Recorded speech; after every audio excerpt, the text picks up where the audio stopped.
What could you tell people about Lawrence Newton? He's one of the most talented guys I've ever been around. Yeah. He don't talk a lot, but once that bell rings, everything show, man. He's BT for sure. Okay. He got his own style. He'll fight motherfucker. Yeah. Fight his ass. Okay. Do you remember your fights in the amateurs with Lawrence Newton?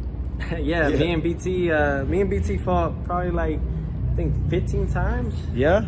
Because I remember I interviewed him a couple years ago and he told me you guys fought gangs of times. Yeah, like 15, 16 times, me and him. And Bang Williams and Tony Williams. Yeah, same thing. We fought probably like around the same times, man. And those guys were the top of the top in Florida. And they still are, man. It's just that they haven't had that push yet.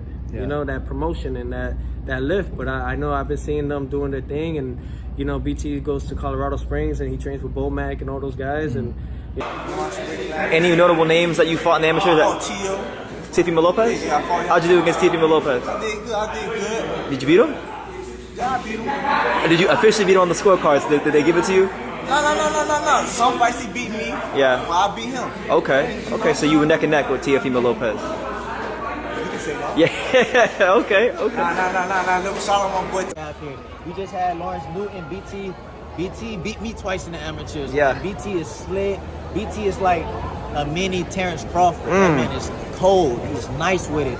So and shout out to you, Lawrence BT Newton. We all know the talent that you have, what you're capable of. You know what I'm saying? We just waiting to see it, baby.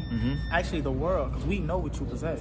We know what you possess. South Florida is full of a lot of fire. Steve Gaffard. It's time for me. I'm 27 years old. Getting older. But getting wiser. Still dealing? Still dealing and willing. And I can deal with anybody. Anyone in the world? Anyone. I can go big guy, small guy. I'm small, but I'm really big though. I really hit hard. People don't know that until they get in there. They may look at your record and say otherwise, because you don't got a high KO percentage. Cause I hurt my hands. Look at them beginning of my career. I was fighting people 130. Well, I never been 130 in my life. I hurt my hands. Like, my third fight, I hurt my hands. And ever since that, my shit been fucked up. Ever since. What you find them big guys, is that like because I know, is that maybe like a management issue in the past? Yeah. Cause Cause I'm not a big guy. You're not much bigger than me. But I ain't. Fighters don't try out and fight. So like, fuck it. I believe myself. Yeah. So that's why I took them fights. But it is what it is. Still got my O. Still got your old stuff. Still winning. Still dealing. Causing problems. They say the left hand, it drop mountains. They say the right hand, be slaying dragons. For many years, Lawrence Newton has long been one of my favorite fighters in boxing.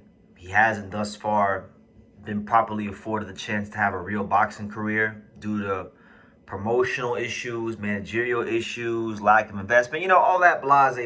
But you ask anybody, as you guys saw in the beginning of this video, you ask anybody that's been in them South Florida boxing gyms over the last, 10 years, I guarantee you, anybody who's come across Lawrence Newton will tell you how good of a talent this young man is. And I still believe that to this day. I've been a strong believer in Lawrence Newton since 2017 when I first knew about him and met him and came to find out who he was, that he would be somebody just like Xander Zayas, just like Teofimo Lopez from the South Florida boxing gyms that would go on all the way to become world champion. And I maintain that belief that he will do that in the bantamweight division. I believe Lawrence BT Newton, the other BT in South Florida, because BT is short for big time, so he's the other BT in South Florida. He's probably one of the only fighters in South Florida that's good enough that I would be okay with being called BT, because he is that skilled, as you guys heard from Adrien, Broner, Teofimo Lopez, Dominique Francis, and Daniel Bailey. Very good fighter, very just pure boxer, can punch, can counter punch. Just hasn't had a consistent career, but now he's gonna have that, because shout out to my main man, 50 grand.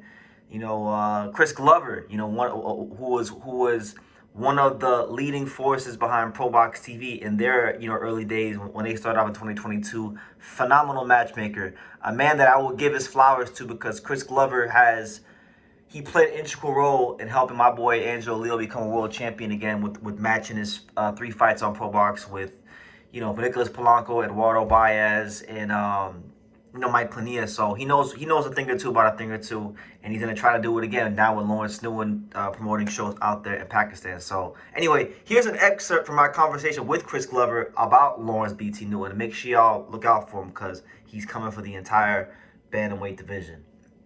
His first show in Pakistan, and he had Lawrence Newman, a fighter that I've known for years, so going back all the way back to 2017. He can't get fights like he has had exactly contender. You got 4 nights of top to bottom bangers, and we started in Quetta last year. We turned the show around in 2 months, and we had a really, really strong show. Like Jesus Sriracha boxed, a lot of people that I brought to Pro Box boxed on there. I feel like I knew everybody on the card because you mentioned Jesus Sriracha. He fought Pete Dobson. You had Lawrence Newton. You had a lot of guys on there. BT's my superstar though. BT's the superstar. BT's the best kept secret in the bantamweight division. That kid can win multiple world titles in multiple weight classes, and he's gonna box. He's got an active 2026. We're gonna make up for lost time. He's gonna box April. He's gonna box May. We're trying to get him out to camp in Japan because I want Mr. Honda to watch him. Mr. Honda, I think, will love him. And then I've been out there, as you know, when I was here. But I think BT is something different in Japan. Obviously, my good friends Felix, Tatico Zabala, and Clovis Zabala, good people. Like they've done great work in Japan over the years, haven't they, with their father, God bless him, with Mr. Honda. And obviously, I want to emulate what they did with like Anthony Osagula and fighters like that. And I want to take Bomber and those type of fighters. And I want to take Lawrence Newton out there. I think Lawrence Newton could be a superstar in Japan, and he will be champion of the world. Lawrence Newton, I'm like the #1 Lawrence Newton fan because I know he's the other BT in South Florida. We're both BT, but absolutely. Lawrence Newton, I remember telling people a long time ago, we've had Teofimo Lopez, Xander Zayas, these kind of guys, come to the South Florida boxing gyms and go on to do great things in boxing. But I've always told everybody, I said, these guys are great, but Lawrence Newton, if he just had the backing, if he just gets the right push, he's going places.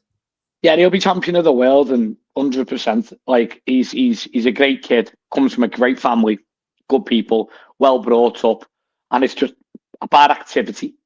And he's going to be active like this year. Ramadan, in my will, because I do work in the, there's a lot of, Muslim influence on my boxing career as a whole, even though I'm a Christian lad. But so Ramadan is kind of like just dead period. Nothing really gets done. So coming out of April, he'll box on the same card as me. It's a nice little beard development show. Just like, like you have Next Gen and stuff. I'm doing my own, like in the Dominican. Just to keep my kids moving. Yeah, I've seen that. Yeah, man. Like why? Like you've got to back the kids. Do you know what I mean? So we'll come in, do 6 rounds. Do 6 rounds there, then do 10 rounds after that in Pakistan for a regional belt, and then move on from there. You mentioned I'm going to cut you off, but you mentioned bringing Lawrence Newman to Japan to meet to get in front of Mr. Honda. Yeah. I remember when the last time I interviewed Lawrence Newman, like I think 2-3 years ago, I had mentioned him fighting potentially Takuma Inoue. I'll kick his ass. Yeah? We were just talking about him the other day, man. And my You seen him fight Takuma? Man, yeah, Takuma? I'll kick his ass. He's straight, but I'll kick his. He ain't no monster. Yeah, so shit, I'll kick his ass. Now the WBC champion. What do you think about that potential fight? I love that fight. I think the Japanese style and BT style is a great. It's an eclectic mix. It's very, very good. Stylistically, BT either gets swarmed, overwhelmed, and beats with a barrage of punches, or I think he flicks them all off his shoulder, slips, catches, and rolls like he normally does, and puts a beat down on them. But it's a guessing game. That's what makes boxing brilliant. That's why Japanese boxing is the best place to watch boxing in the world. Japan. Because you don't know what's going to happen. But I put BT against anybody at bantamweight. Anybody. Fight them all. I'd like to see him do some rounds with the likes of Risuke Nishida. I think that'd be, obviously Nishida is moving up. But I think that'd be a good benchmark on, okay, what do we need to improve on and stuff. But BT will feature him. Thank you for watching True School Sports. Thank you for watching another video on the untouchable True School Sports Empire, the home of boxing. We're on the road to 100,000 subscribers, guys. So help us keep being great. Help us keep pushing out that real boxing content for the fine folks all around the world. And make sure you jab, you hook, you Mike Tyson, you Mayweather that subscribe button. Pops, show them how do they gotta hit the subscribe button. Pop, pop, pop.